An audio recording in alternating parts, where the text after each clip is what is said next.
Malicious compliance can be the best. I'm your host, Height. Let's see who's been blessed.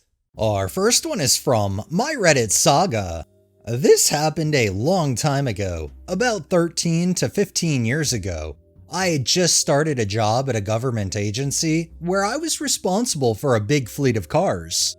My duties included driving the vehicles to various places like repair shops, tire companies, glass repair shops, and inspection centers. I also performed simple repairs myself, like replacing some light bulbs, not all. In addition to all of that, I hand washed and cleaned every car, both inside and out, refilled the windshield washer fluid, and made sure all the required items were in each car. Washing a car inside and out, checking the fluids, and making sure all the necessary equipment was present took a minimum of 45 minutes and a maximum of about an hour. About a month into the job, my boss decided I was taking too much advantage of my flexible working hours and told me I had to stop working precisely at 4:00 p.m. So I decided to follow my boss's rule to the letter. As the days went on, and if it was after 3:15 p.m., I didn't think I had enough time to start washing and fixing another car. So instead, I did other small tasks like sweeping the floor or restocking the supply room. After a few weeks of this, my boss noticed that fewer cars had been cleaned and fixed in total, so he called me into a meeting to ask why. That's when I brought up his policy that I had to leave at exactly 4:00 p.m. and that I shouldn't be taking advantage of my flexible hours. The boss suddenly realized why I had been taking advantage of the flexible hours before. I was simply working smart. Some days, I would go home a little earlier after a car was finished, and on other days, I needed an extra 5 to 20 minutes to complete a car. It wasn't a daily issue, but it happened often enough that the boss's new policy created a problem. So after the boss had been thinking for a moment, he said that we should go back to the way I was working before. He apologized for his poor policy and admitted that he was wrong. I ended up staying at that job for about 2 more years, and we got along well for that entire time. And this, ladies and gentlemen, is a perfect example of a boss that actually belongs in the position they're in. They can take accountability and don't push that blame off onto the employees. I'm glad that OP's malicious compliance opened this boss's eyes. This next one is by Theory Large. Too long didn't read at the bottom. This was about 20 years ago, so some of the dialogue won't be exact, but some of it is burned into my memory. At the time I was working in a toy shop. It was coming up to Christmas, so you can imagine how busy we were. No, busier than that. Each worker was given a specific section of the store to keep tidy and stocked. Mine at the time was what we call boys' toys, all of the action figures and so on. However, I was also the only person other than managers who could process refunds, exchanges, and so on. And because boys' toys was right next to the tills and the managers could be anywhere, no radios, the cashiers got into the habit of calling me for help. And it being nearly Christmas, there were a lot of exchanges, refunds, and other things needing my intervention. Our store was franchised, and we had a district manager.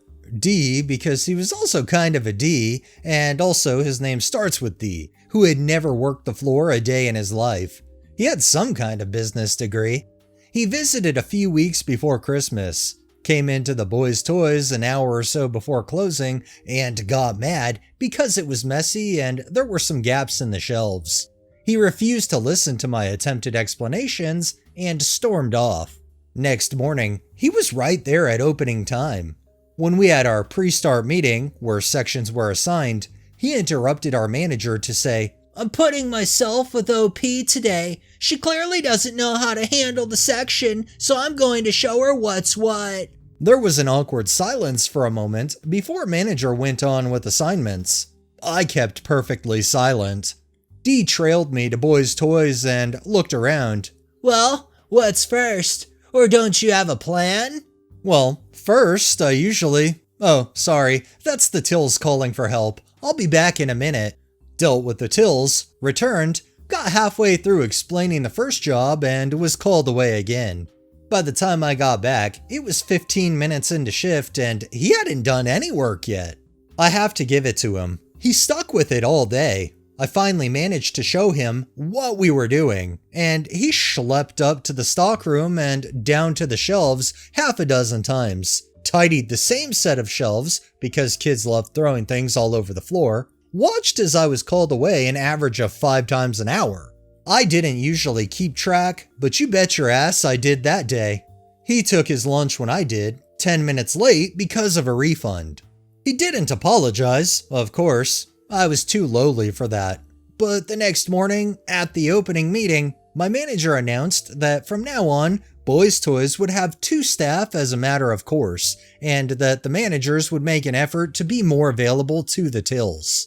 Something tells me the district manager probably ripped into OP's manager because of how everything was functioning, and in the end, if you're called upon to help and the managers are nowhere around and you're one that's qualified to actually provide that help, it's not like it's your fault. You simply just comply, even if it seems malicious. And our final one is from Amy94. I've been doing construction for 15 years. Our crew of 8 had been working this office complex project together for 18 months, with a good supervisor who was easy to work with and trusted us to do our jobs. The supervisor was in his late 60s and was about to retire. The last night, we had an awesome night out to see him off after a long career for his well-deserved retirement. The next week, his replacement arrived, Derek, fresh out of construction management school, maybe 24, with exactly 1 previous job site under his belt. Dude shows up with a clipboard and an attitude.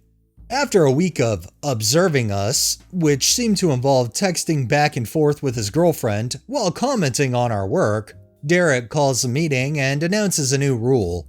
Every tool must be returned to its designated position immediately after each use. No exceptions. Anyone who's actually done construction knows this is insane. When you're hanging drywall, you use your drill, then your level, then your pencil, then your tape measure, then back to the drill. Putting each tool away after every single use would triple your work time. I tried explaining this. Derek wasn't interested in input from people who had been doing this since before he was a gleam in his daddy's eye. So we gave Derek exactly what he wanted. Monday morning, we started putting every single tool back in its designated spot after every single use. Installing one outlet box became a 45-minute task. Grab drill, use it. Walk back to the toolbox, organize it perfectly. Grab level, use it. Walk back, organize it perfectly. Repeat for every single tool. What normally takes 10 minutes is now taking 45 minutes, but our tools were perfectly organized at all times. By Tuesday afternoon, Derek was getting frantic calls about why we were so far behind schedule. He came over, red-faced, demanding to know what was taking so long. Just following your efficiency protocols, boss. Every tool back immediately after use, like you said. Derek tried backpedaling, saying he meant, when you're done with a task. I pulled out my phone and played back the recording of his speech where he specifically said, immediately after each use, no exceptions. By Thursday, the project manager was on site asking why productivity has dropped 75%. Then he found out about Derek's tool policy. He looked at Derek like he'd grown a second head. Derek got transferred the following Monday. Our old super came back to fill in until a replacement could be found. Took one look at us obsessively organized tools and said, cut it out, you idiots. We've got work to do. We finished 2 weeks ahead of schedule. What else can you do but comply with a boss who's giving a really shitty order? They may seem malicious, but at the end of the day, you're really just doing what you're supposed to be doing. I wonder if Derek stuck around if they would have finished 2 months after schedule. Alright, that's enough maliciousness for the day. Well, that wraps up this episode of Malicious Compliance. If you liked the video, please drop a like, share my content on all of your social media, subscribe if you haven't already, and make sure to hit that bell so you're notified every time I upload, and drop a comment down below. It really helps with the algorithm and helps new people find my channel. Thanks for watching. Thanks to my patrons and super thanks contributors. Have a great day and stay safe out there.